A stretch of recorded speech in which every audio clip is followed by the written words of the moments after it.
মাইবংয়ে একের পর এক হিন্দু সম্প্রদায়ের মঠ মন্দিরে চুরির ঘটনা সংঘটিত হচ্ছে। এদিকে এই ধরনের জঘন্যতম ঘটনায় ক্ষোভ প্রকাশ করে চুরির সঙ্গে জড়িতদের আটক করার আবেদন জানান মাইবং শহরের রাম ঠাকুর মন্দির কমিটির সদস্য দিলীপ ভট্টাচার্য।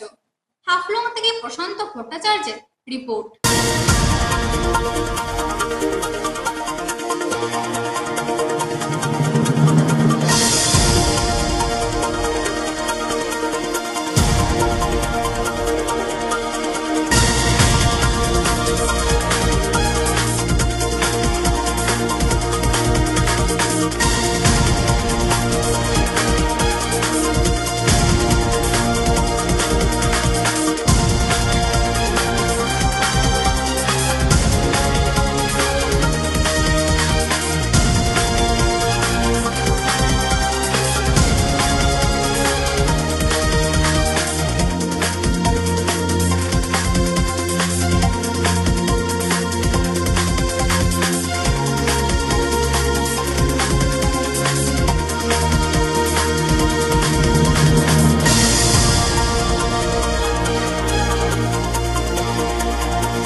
हम दिलीप भट्टाचार्य जी माइबंग राम ठाकुर मंदिर को परमानेंट मेंबर हूँ।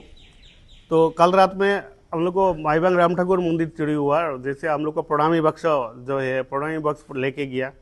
प्रणामी बक्स में अमाउंट तो बहुत था हम लोग को क्या माने आइडिया से, क्योंकि हम लोग साल में एक बार इसको हम लोग लूज करते हैं, हम लोग काउंट करते हैं, हम अपना अकाउंट में रखते हैं। तो एक साल हो गया हम लोग खुला नहीं, इसको लूज नहीं किया। बहुत रुपया था इसमें। तो कल रात में लेके गया, इसीलिए प्रशासन या तो माइबंग लॉ एंड ऑर्डर से को भी हम मंदिर की ओर से रिक्वेस्ट है कि आप लोग काइंडली इस इन्वेस्टिगेशन कीजिए, इसको पकड़ने के लिए भी ट्राई कीजिए। क्योंकि हम सुना कि हम लोग तो माइबंग को ही है, माइबंग को ही रहने वाला है, हर दिन ही सुनता। 2-3 महीना से ऐसे है।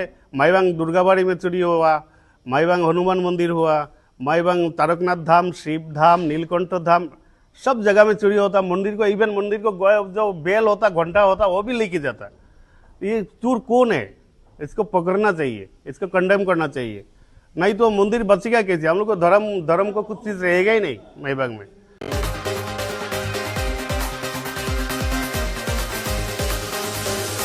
ব্রজন রোডের বিভিন্ন নালা পরিষ্কার করল পুরসভা। পুরপতি রবীন্দ্র দেবের উপস্থিতিতে এই কাজ করা হয়। পর্যায়ক্রমে তা চলবে। পুরপতি জানান উচ্ছেদ চালাতে কোনো বাধার সম্মুখীন হলে তিনি ধর্নায় বসবেন। প্রতিক্রিয়া ব্যক্ত করেন জেলা বিজেপি সভাপতি। অন্যান্য পুর কমিশনাররাও এদিন উপস্থিত ছিলেন। উল্লেখ্য, জেলা বিজেপি কার্যালয়ে রবিবার বৈঠকে সিদ্ধান্ত হয় বিভিন্ন এলাকার নালা নর্দমাগুলো ইতিমধ্যে পরিচ্ছন্ন করা হবে।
আজকে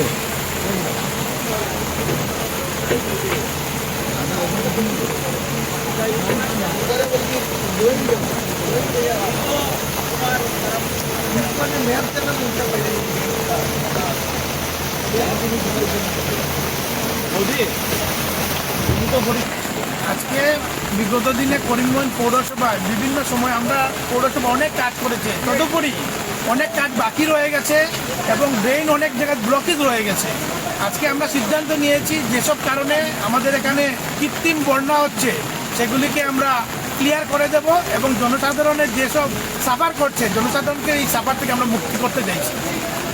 বিগত দিনে ডিসি মহোদয় একটা অর্ডার দিয়েছেন যে বিভিন্ন জায়গায় যেগুলো এনফোর্সমেন্ট রয়েছে এগুলোকে মুক্ত করা, সেক্ষেত্রে পৌরসভা কি ধরনের পদক্ষেপ নিচ্ছে বলে আপনি জানেন? Continue process.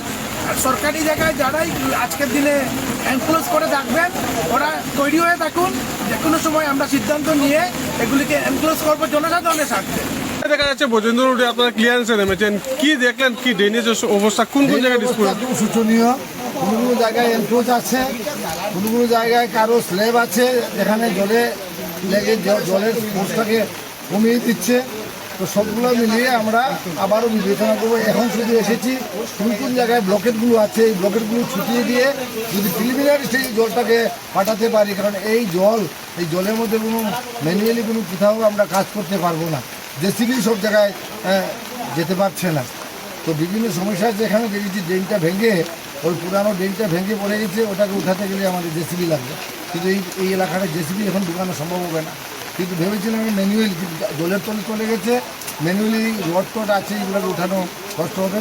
এটার জন্য কিছুক্ষণ অপেক্ষা করতে লাগবে, প্রায় আর 2-3 মাস যদি ভগবানের আশীর্বাদে রেইনি সিজনটা কমে যায়, ওই পিছন দিকে আমরা জেসিবি থেকে ঢুকিয়ে আমরা ওই ড্রেনটাকে দেখবো আমরা উঠিয়ে এখান থেকে সরানো যায়। পাবলিক বলছে আন্দোলন করার পর আপনাদের ঘুম ভেঙেছে। হ্যাঁ, স্বাভাবিক কথা, এটা মিথ্যা কথা নয়। আমরা বিগত 2 বছর ধরে আমি অনেকবার এসেছি এখানে। আমি একটা ডাইভারশন ড্রেন বানানোর জন্য আমি তিলকচাঁদ রোডে গিয়ে বসেছিলাম, একটা মিটিং করেছি নির্মল স্কুলে, এখানে হয়তো অনেক উপস্থিত ছিলেন। ওনাদের কাছে আমি আবেদন রেখেছি, আপনারা আমাদেরকে রাস্তার মধ্যে ড্রেন বানিয়ে আমরা একদম কুশিয়ার নদীতে ফেলে দিলে প্রিলিমিনারি স্টেজে অনেক জল এখান থেকে ডাইভারশনে চলে যাবে।